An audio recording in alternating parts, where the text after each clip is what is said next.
A big welcome to your own channel Cognitives.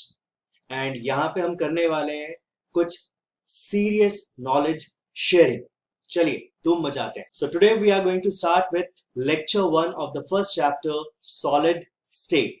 And let us see what we are going to learn today. So आज का हमारा learning objective है, we are going to learn about arrangement of particles in solid, liquid and gases, and we'll also learn about the factors जो decide करते हैं कि आपका given substance solid, liquid या गैस होने वाला है, राइट? हम लोग और बात करेंगे दो तरह के सॉलिड्स के बारे में, that is amorphous and crystalline solids. And further we are going to talk about various types of crystalline solids, यानी molecular solids, ionic solids, covalent solids, metallic solids, and साथ में बात करेंगे हम इनके प्रॉपर्टीज के बारे में.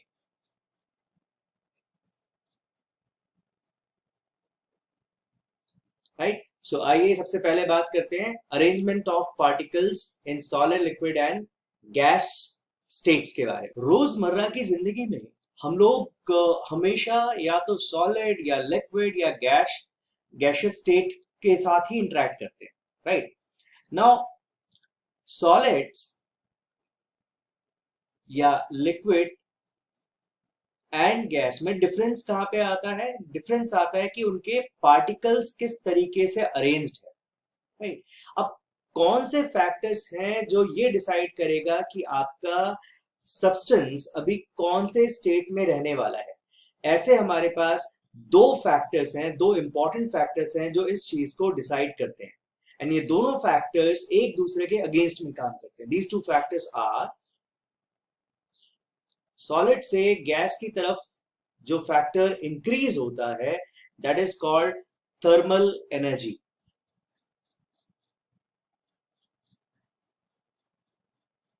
Right, so thermal energy increases from solid to liquid to gas, which means liquids have got the particles of liquid have got higher kinetic energy than solids, and gaseous particles में सबसे ज्यादा kinetic energy होता है इन तीनों में.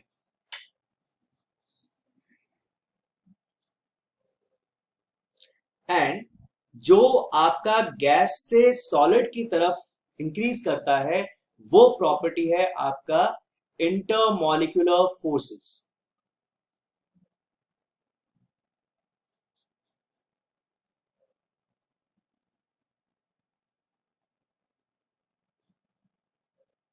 सो solids में सबसे ज्यादा इंटरमॉलिक्यूलर फोर्स होगा एंड गैसियस पार्टिकल्स में सबसे कम. तभी वो पार्टिकल्स एक दूसरे को होल्ड करके नहीं रख पा रहे हैं और एक दूसरे से दूर है, राइट?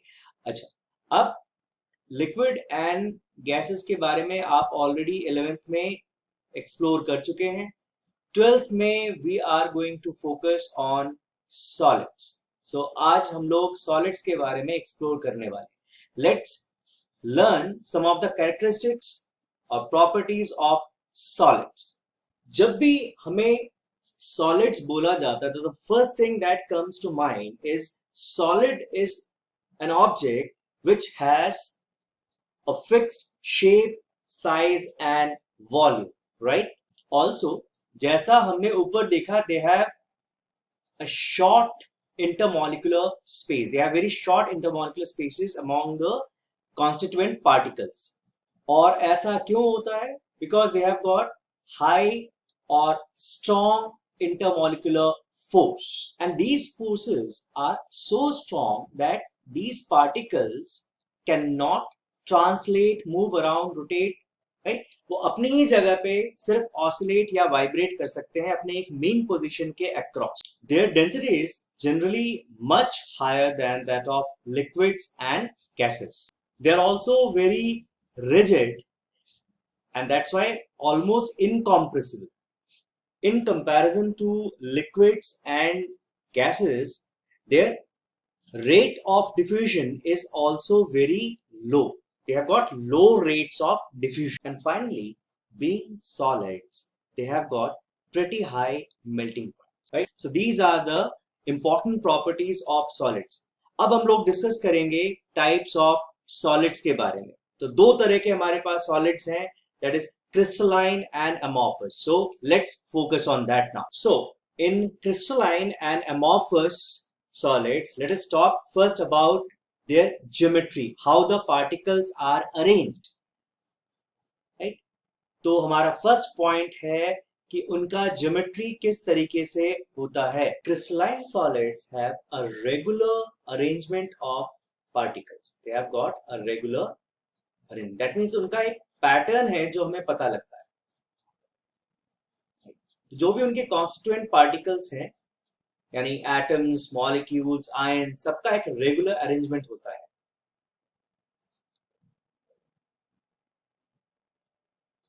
Of particles. लेकिन अमॉर्फस में ये रेगुलर अरेंजमेंट नहीं होता है, तो यहां पे हम इरेगुलर या रैंडम अरेंजमेंट ऑफ पार्टिकल्स बोल सकते हैं.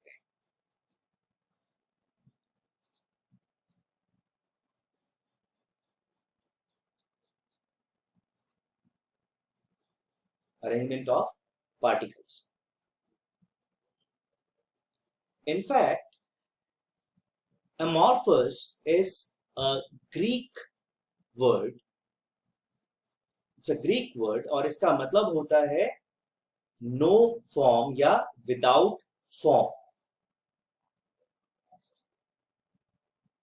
Right? इसीलिए इसका नाम amorphous हो गया, रेगुलर अरेंजमेंट. बेस्ट एग्जाम्पल है हमारे लिए क्वार्ट्ज, यानी आपका सिलिका जो क्रिस्टलाइन फॉर्म में होता है, एंड ग्लास जो आपका अमॉर्फस फॉर्म में होता है. राइट. सो यहां पे आप देख सकते हैं आपके पास this is quartz, right, crystalline silicon dioxide.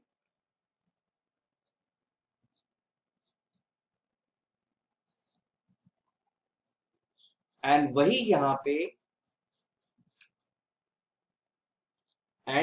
यहां पे हमारा इन amorphous form है.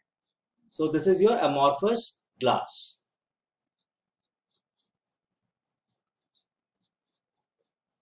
तो यहाँ पे हम we can see that कि there is a proper pattern, एक regular arrangement है हर तरफ को, पर यहाँ पे random है. आप एक पैटर्न को दूसरे पैटर्न के साथ कंपेयर नहीं कर सकते. काफी फोर्सेस जो है यहाँ पे काफी शॉर्ट रेंज में है. दैट मीन्स अगर हम यहाँ पे ऑर्डर ऑफ फोर्स की बात करें तो यहाँ पे आप इजीली बता सकते हैं it is a long range order. Right. यहाँ पे फोर्सेस का there is a long range order. वहीं पे अमॉर्फस में हम लोग बोलेंगे they have got short range order.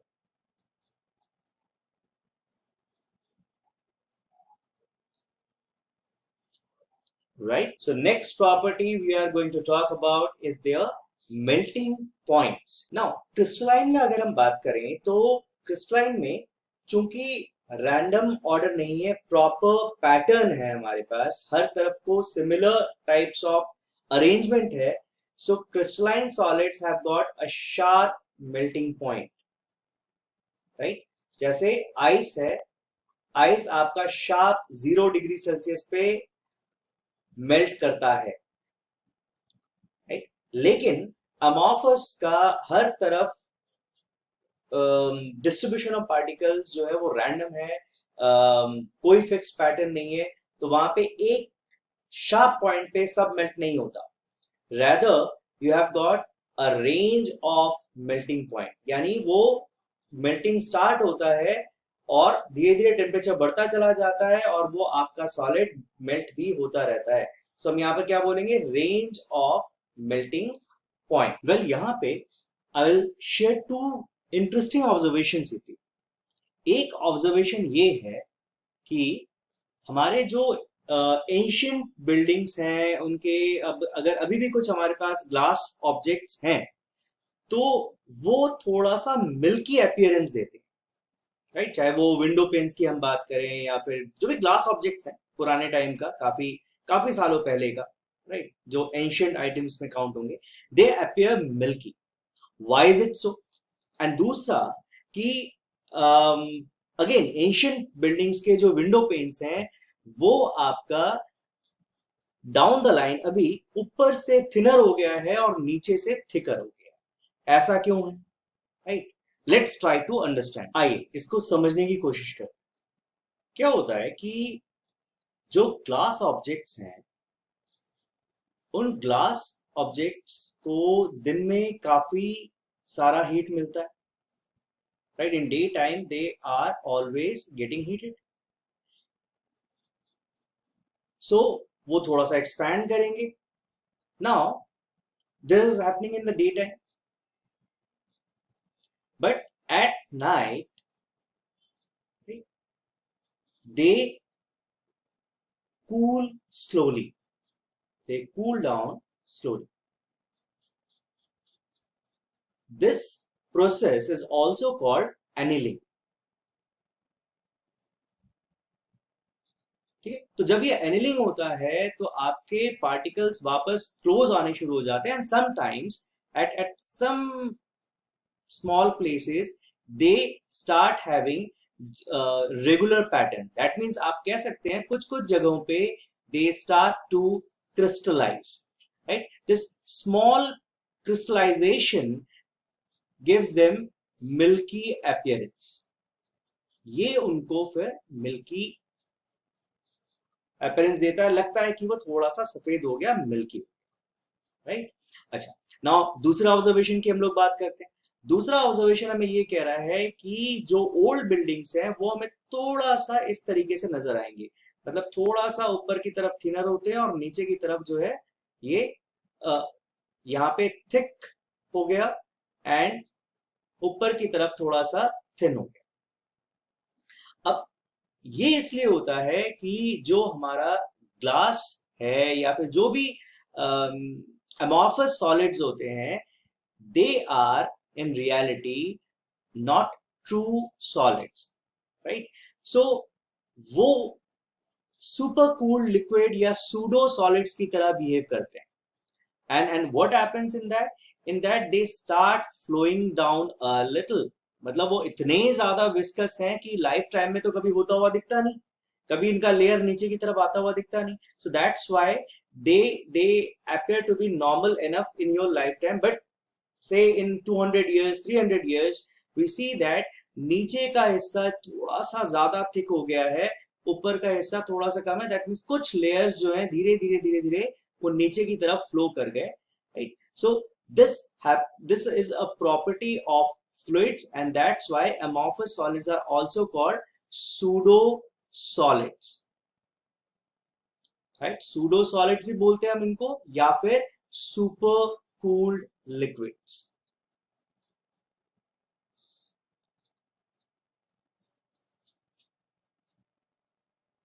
Right? In super cool liquids या अमॉर्फस सॉलिड्स या सूडो सॉलिड्स, इनकी अपनी कुछ प्रॉपर्टीज जितना हमने अभी तक डिस्कस किया उसके बेसिस पे अगर हम लोग बात करें, so we find that one, ये इजीली डिस्टॉर्ट हो जाते हैं अगर इनके ऊपर थोड़ा एक्सटर्नल फोर्स लगाया जाए, एंड एज डिस्कस्ड इनका कोई फिक्स्ड मेल्टिंग पॉइंट नहीं होता, दे rather have a range of melting point, right? And they flow infinitesimally slowly under their own weight. Well, now let's go for the next point, which is, let us try to understand what happens to their enthalpy of fusion.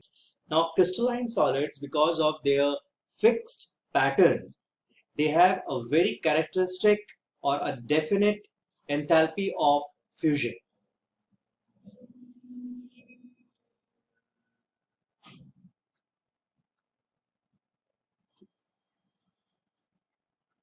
However, amorphous solids, owing to their irregular pattern, they have no definite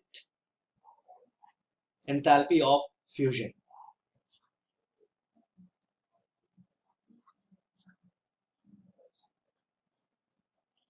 right? Which brings us to their, so based on this understanding, we can actually talk about your nature of solids, nature of solids. Now, जितने भी आपके crystalline solids हैं यही हमारे true solids हैं, क्योंकि ये solids के सारे प्रॉपर्टीज को ठीक तरीके से फॉलो करेंगे, सो दे आर ट्रू सॉलिड्स। लेकिन जैसा हमने भी ऊपर देखा, amorphous solids are pseudo solids, they are not the true solids, rather they are a special form of liquids, so they are pseudo solids, right? Another special property is their cleavage property। किस तरीके से हम अगर उनको cleavage property, अगर हम लोग उनको किसी शार्प टूल से अगर काटते हैं तो जो एजेस हैं, for the crystalline solids the edges are very sharp, they बिल्कुल स्ट्रेट कट निकल कर आता है। लेकिन अगर हम लोग एनाइसोट्रॉपिक सॉलिड्स को लाइक रबर को अगर हम लोग काटते हैं तो कभी भी हमें स्ट्रेट कट नहीं मिलता, हमेशा हमें थोड़ा सा जैगेड कर्व या कट मिलता है, right? So here you can see that एक ट्रू सॉलिड है, उसको हमने किसी शार्प ऑब्जेक्ट से अगर हमने काटा है तो हमें बिल्कुल स्ट्रेट कट मिला यहाँ पे, राइट? और अगर हमने यही एक एनाइसोट्रॉपिक सॉलिड के साथ अगर हमने किया होता तो हमें इस तरीके से एक रफ कट मिलता।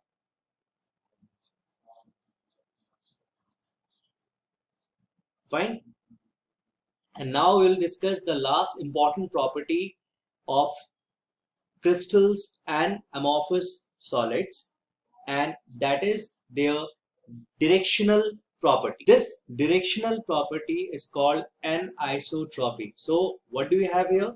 In case of crystalline substances, आप अलग अलग डायरेक्शन में सेम फिजिकल प्रॉपर्टी अलग अलग डायरेक्शन में अलग अलग वैल्यूज लेकर आएगा, राइट? वहीं पे जो अमॉर्फस सॉलिड्स हैं उनके सेम फिजिकल प्रॉपर्टीज होते हैं in different directions, so we can right, fine. और एनाइसोट्रॉपी को थोड़ा सा अगर हम लोग डायरेक्शनली अगर हम थोड़ा सा समझें तो, एंड इसमें properties are like thermal conductivities या इलेक्ट्रिकल कंडक्टिविटीज, रिफ्रैक्टिव इंडेक्स, जिनकी हम लोग मेनली यहाँ पे बात कर रहे हैं। एंड एनाइसोट्रॉपी जैसे डायमंड है, उसको जब हम लोग रोटेट करते हैं तो वी सी डिफरेंट स्पार्कलिंग, क्यों? क्योंकि उसका रिफ्रैक्टिव इंडेक्स भी अलग अलग डायरेक्शन से देखने से अलग अलग नजर आता है, right? So this is what we mean by the directional property. So you can see that अगर मान लीजिए ये x है और ये y है, सो एक्स वाई डायरेक्शन में जो अरेंजमेंट है पार्टिकल्स का, वहीं पे अगर हमने इसको a एंड b बोला तो a एंड b डायरेक्शन में वो सेम प्रॉपर्टीज नहीं है। सो x and y and AB have different arrangements and hence different physical properties. So different physical property होना is anisotropy, same होना same is iso, hence isotropy. तो ये हमारे differences हो गए क्रिस्टलाइन एंड अमॉर्फस ऑब्जेक्ट्स के, सॉलिड्स के बीच में, राइट? अब हम क्रिस्टलाइन सॉलिड्स के जो पार्टीशंस होते हैं, now let us try to understand them. So types of crystalline solids में सबसे पहले हम लोग बात करेंगे मॉलिक्यूलर सॉलिड्स के बारे में।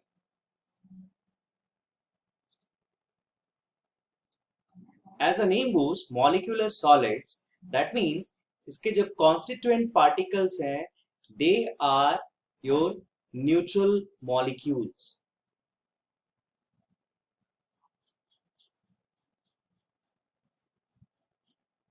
राइट? अच्छा, इसमें जो हमारा मेनली फोर्सेस, इंटरमॉलिक्यूलर फोर्सेस जो इसमें इन्वॉल्व होते हैं वो या तो वीक लंडन फोर्सेस होते हैं जिनको हम डिस्पर्शन फोर्सेस भी बोलते हैं, या फिर डाइपोल डाइपोल फोर्सेस होते हैं, या फिर हाइड्रोजन बॉन्डिंग होता है। तो based on the type of intermolecular forces हम मॉलिक्यूलर सॉलिड्स को फर्दर 3 कैटेगरीज में हम लोग डिस्ट्रीब्यूट करते हैं, जिसमें सबसे पहला होता है हमारा non polar solids.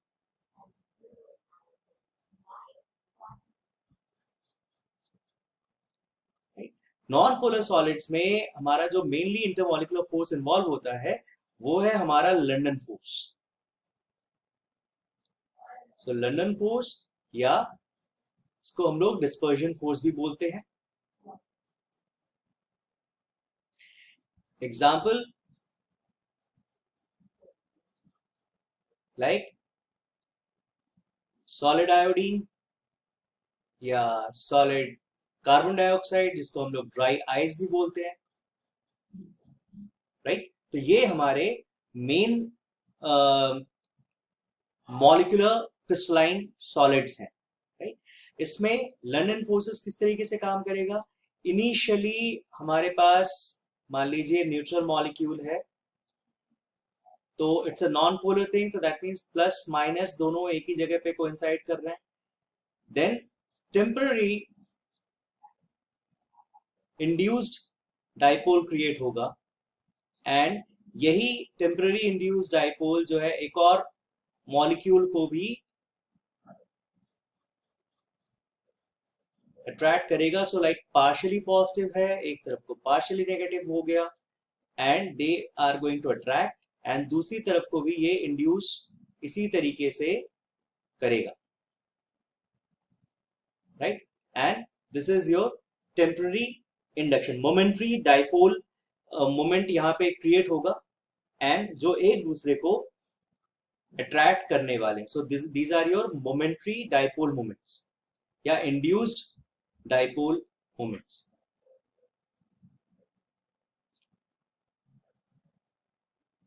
Dipole interaction हो गया,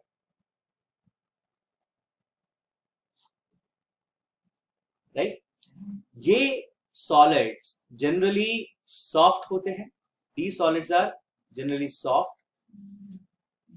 they have got also low melting points, and generally ये लोग नॉर्मल टेम्परेचर पे लो मेल्टिंग पॉइंट होने की वजह से they are liquids at room temperature, liquids और गैसेस एट रूम टेम्परेचर। तो ये इनके कुछ खास प्रॉपर्टीज इनके देखने को मिलते हैं, and they are also non conductors because they are non polar, so they are also non-conductors of electricity.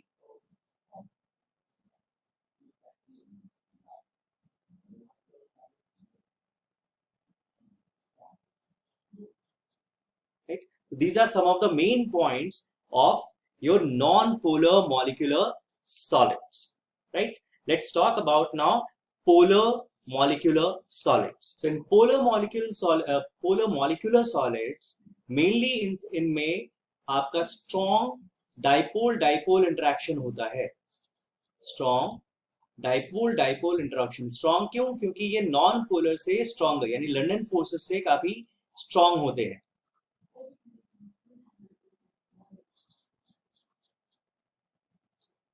इनके टिपिकल एग्जांपल्स हैं सॉलिड HCl या solid sulphur dioxide etcetera, right. तो इसमें जैसे सॉलिड HCl है, इसमें किस तरीके से इंटरेक्शन होगा? ये परमानेंट डाइपोल है, अनलाइक मोमेंट्री या टेम्पररी डाइपोल जैसा हमने ऊपर देखा। जैसे आपका HCl मॉलिक्यूल है, मान लीजिए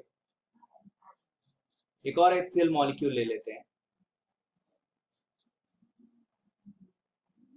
तो यहाँ पे चूंकि परमानेंट डाइपोल है, तो Cl वाला हिस्सा हमेशा डेल्टा माइनस रहेगा, ये डेल्टा प्लस रहेगा, ये डेल्टा प्लस हुआ, ये डेल्टा माइनस हुआ, and there will be always an attraction. So this is your strong dipole dipole interaction, right. इसमें भी हम ये जो सॉलिड्स हैं, they are soft, not that hard, they are pretty soft, and they are also bad conductors of electricity.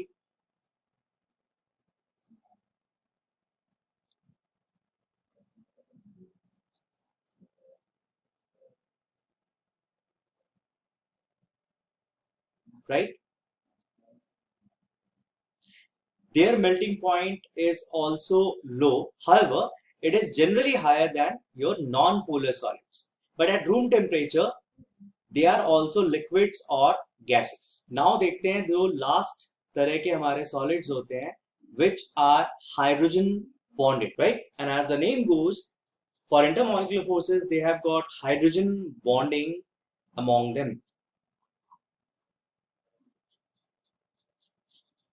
And their typical examples are your ice, then solid HF or solid ammonia, etc. Right? So for example, in case of water molecules, in ice we have got something like this. So it is attracted by hydrogen bonding with another. So all these are your hydrogen bonding,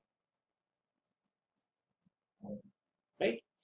And they form a cage-like structure, like your ice forms a cage-like structure, which makes its density lower than that of water, and that's why ice floats. Right? So these are the various types of your molecular solids, and typical properties of your hydrogen bonded solids are same as above two. They are also quite soft, then liquid,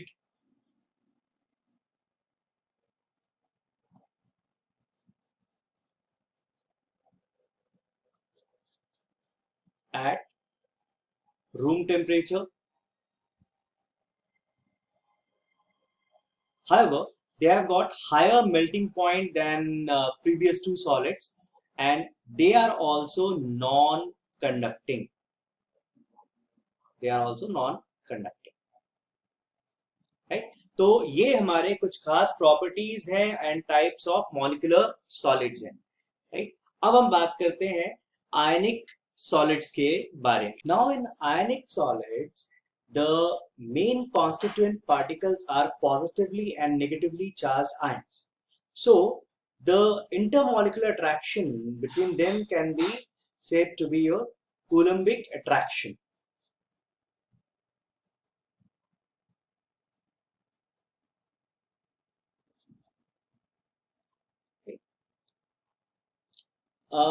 Say NaCl is a classic case.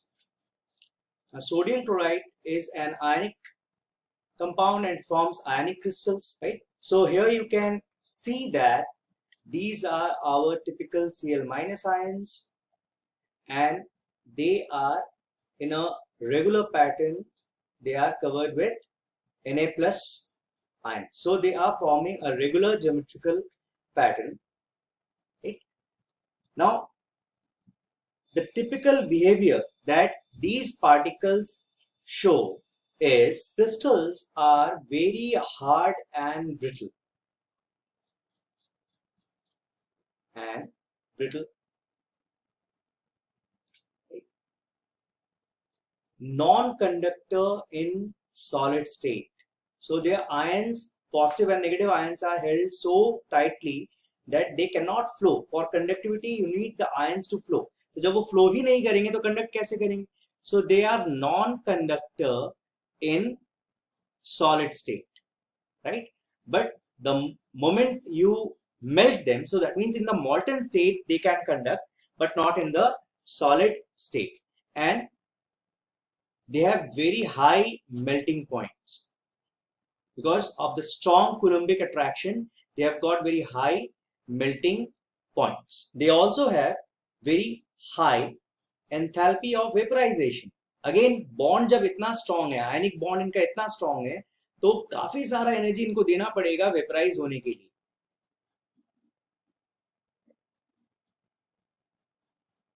सो ये बहुत high होता है इनका, right? And generally ये लोग पानी में अच्छा खासा डिसॉल्व कर जाते हैं, राइट? पानी या फिर पोलर सॉल्वेंट्स में, तो they can be regarded as highly soluble in polar solvents like water.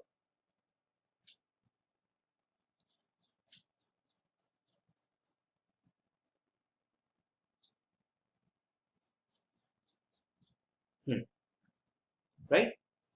Okay, now let's talk about covalent और नेटवर्क सॉलिड्स। उससे पहले इनके कुछ और एग्जांपल्स देख लेते हैं, जो भी आपको आयनिक कंपाउंड याद है, right? You can call them to be ionic solids, like sodium carbonate,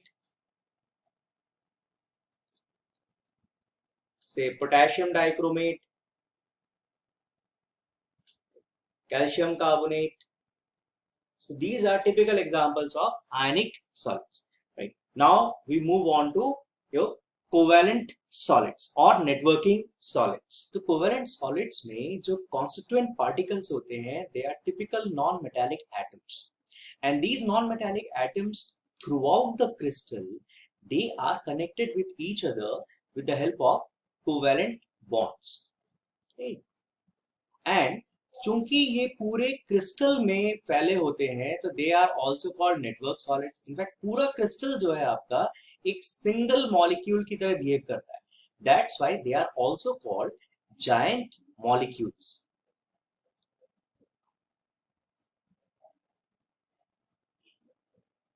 And these bonds are very much direction in nature.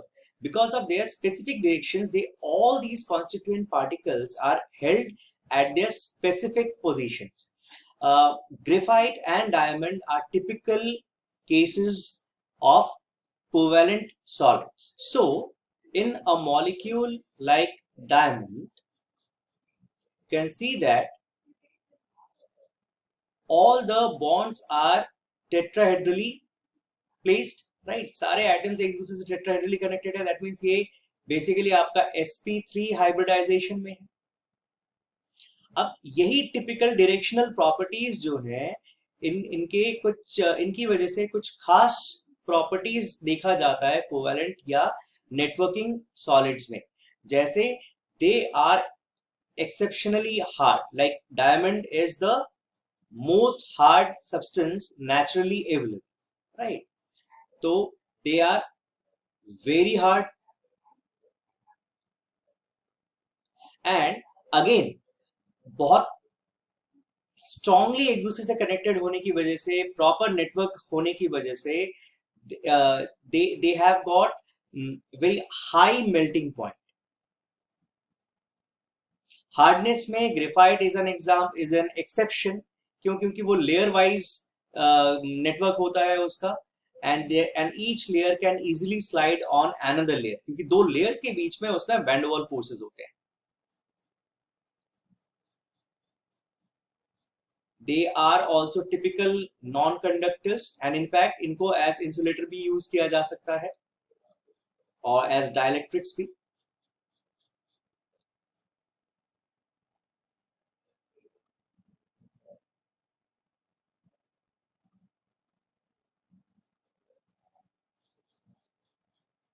Right? Covalent solids के कुछ और typical examples हैं. अभी जैसे we discussed, graphite is one typical example, right? इसके अलावा silicon carbide, also known as carborundum, another good networking solid. फिर then naturally occurring is your silicon dioxide, silica, right? जो ऐसे quartz होता है, या boron nitride. So these are some typical examples of covalent or network solids, right? So this brings us to the last category of crystalline solids, and that is your metallic solids. Let's talk about it. So metallic solids में आपका किसी भी metallic crystal में you have got these kernels. That means if you remove the valence electrons, तो अंदर जो भी आपका बच जाएगा, that is your positive kernels, and all the electrons are free to move around in the whole crystal. So that is called your sea of electrons. Right? तो typically किसी भी metallic solid में, like alloys में या pure metals में, जो intermolecular force है जो सबको hold करके रखता है, that is your pure metallic bonds.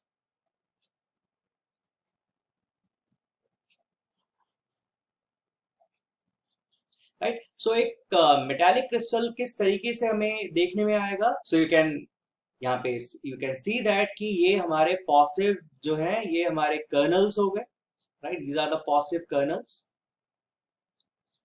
And ये जो वैलेंस इलेक्ट्रॉन्स हैं ये पूरे नेटवर्क ऑफ कर्नल्स में they can freely move around and they constitute what we call sea of electrons.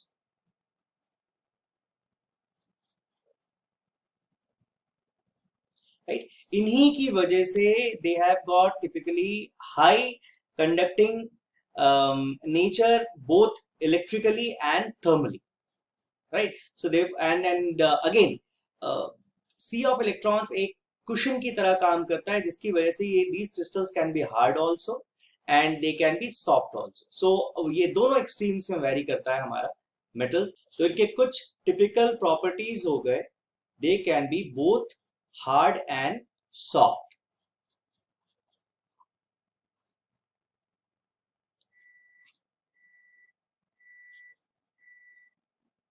Then they are very good conductors, right? Both electrical and thermal conductors. Conductivity दोनों ही इनकी बहुत अच्छी होती है, fine. And sea of electrons की वजह से ही they have got a shiny luster. But जो इनकी enthalpies of fusion होता है, they are not very high, not very low. So you can say moderate enthalpy of fusion होता है. And they are highly, again since ये sea of electrons as a cushion काम करता है, they are highly malleable and ductile.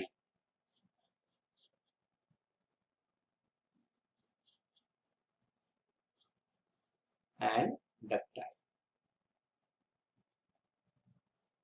right? तो कोई भी metals, इनके एग्जांपल्स में आप किसी भी मेटल को कोट कर सकते हैं, अलॉयज को कोट कर सकते हैं, राइट? लाइक कॉपर हो गया, आयरन हो गया, ब्रोंज हो गया, राइट, ब्रास हो गया, गोल्ड हो गया, etc. are typical examples of your metallic crystals, right? So we come to the end of this lecture 1 where we discussed first about arrangement of particles in solid, liquids and gases, properties of solids हमने discuss किया. Then we discussed about types of solids, both amorphous and crystalline, उनके differences के बारे में हमने बात किया. And last में हम लोगों ने टाइप्स ऑफ क्रिस्टलाइन सॉलिड्स के बारे में बात किया जो कि 4 तरह के हैं, molecular, ionic, covalent and metallic solids, right? So I hope आप लोगों को ये लेक्चर अच्छा लगा होगा, राइट? एंड अगर आप लोगों को ये लेक्चर अच्छा लगा है तो please don't forget to share it with your friends, right? Because sharing is caring, right? And hope to see you in the next lecture, and many more different topics will be covered, so look out for all of them. So please subscribe and don't forget to press the bell icon also.